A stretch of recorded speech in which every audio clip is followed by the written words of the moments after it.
Hello, welcome back to my channel, My Rainbows, and I'm going to be doing my pregnancy journey story because I wanted this channel to be obviously about my journey, and I have to include this part in because you won't know it otherwise.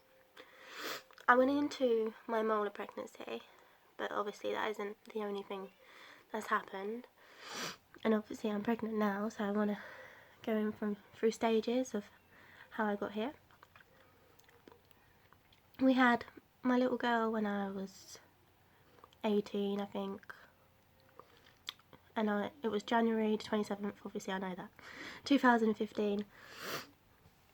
Late 2015 we started talking, saying, obviously I was quite young, but because we already had one, about having another one. So we started trying, and then around May, June, I found out in June, I got positive, and then a few days later I had bleeding, and then a few hours after I had a lot of bleeding, and basically that was my first miscarriage. It was really early, so that one we didn't tell anyone about really, apart from like obviously my half. And I basically was in denial about that one. I had to put it back to my head. And then obviously we started trying once I gave myself time. And we fell, I think it was the end of September, because I found out at the end of October I was pregnant with the one we lost, the molar. And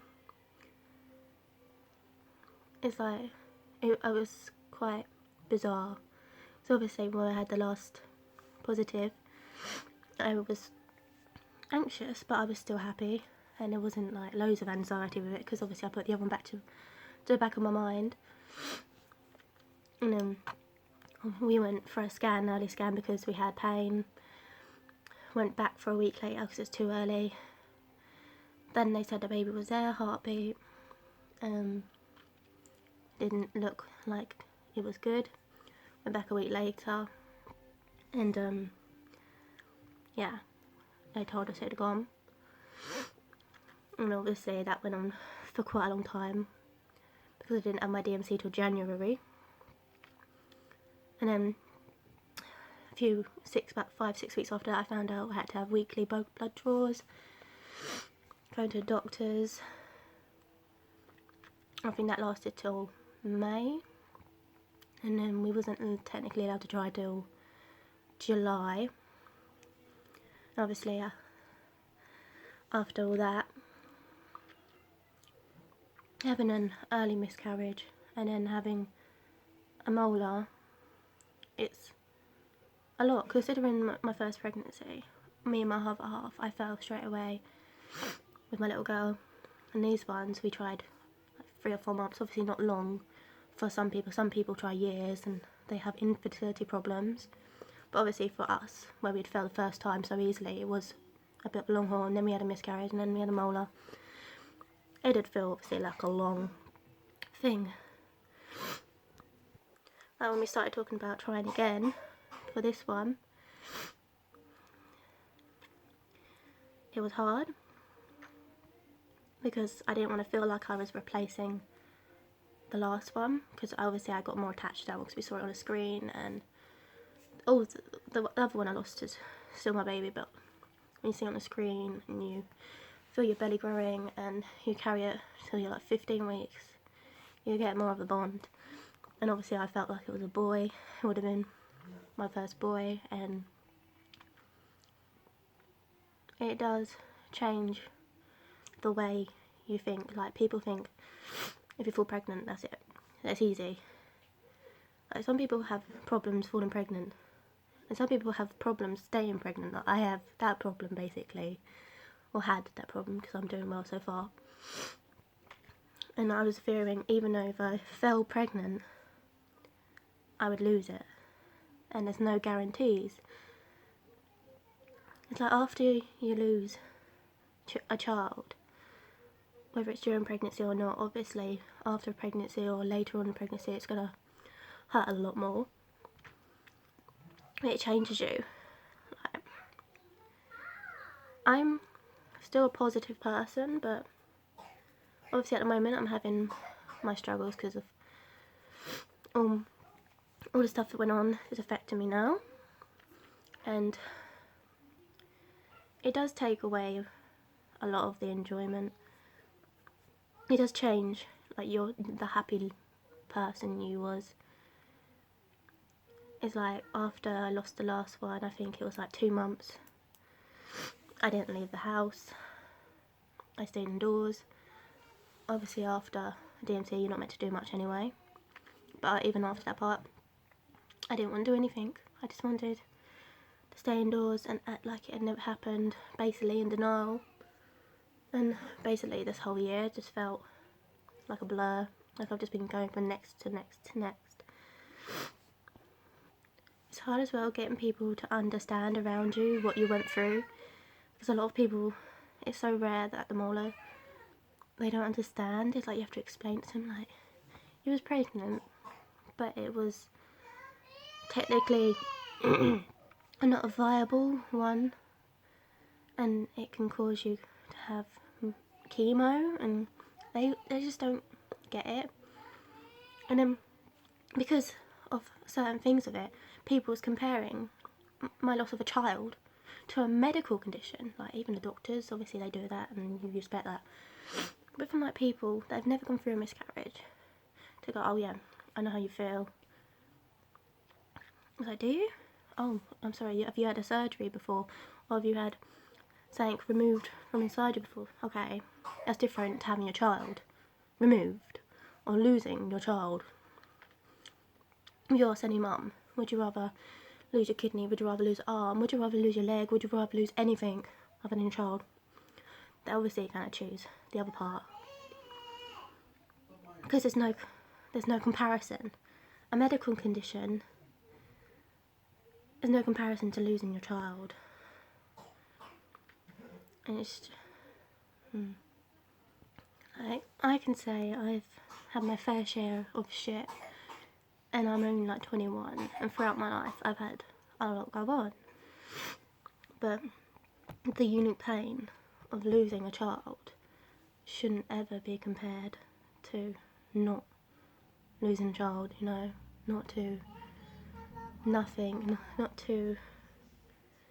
There's a lot of things. So I've had depression, I've had eating disorders, I've had everything. And obviously depression and things can be linked to after you've had miscarriages and things, but nothing compares to it. And yeah. It's like I said it in my molar video, if I had been diagnosed with like tumours, or the possibility to have chemo, or the possibility it could turn in cancer, I've been through, I haven't personally, but someone I know and loved went through this, and I would hope I'd be strong enough to, you know, just do it. And I think I would be, because I'd give every ounce of my body, you know, to fight in for my life if I had to, or my health for my little girl. But that combined with the pain, grieving, trying to come to terms with this baby you're never going to have, it just does like a lot. Yeah, but moving on to this one, it's like when I said when you start talking about trying again, when I was allowed to, there was a part of me that I didn't want to push myself into it, because I just wanted, at that point, I wanted the other one back. I wanted that baby back. I wanted to have, at that point, I would have had that baby, and it was around my due date, and it was just a lot to think about having another one, and say there's no certainties when you've lost two that you felt actually pregnant with when they're in your stomach. It's different.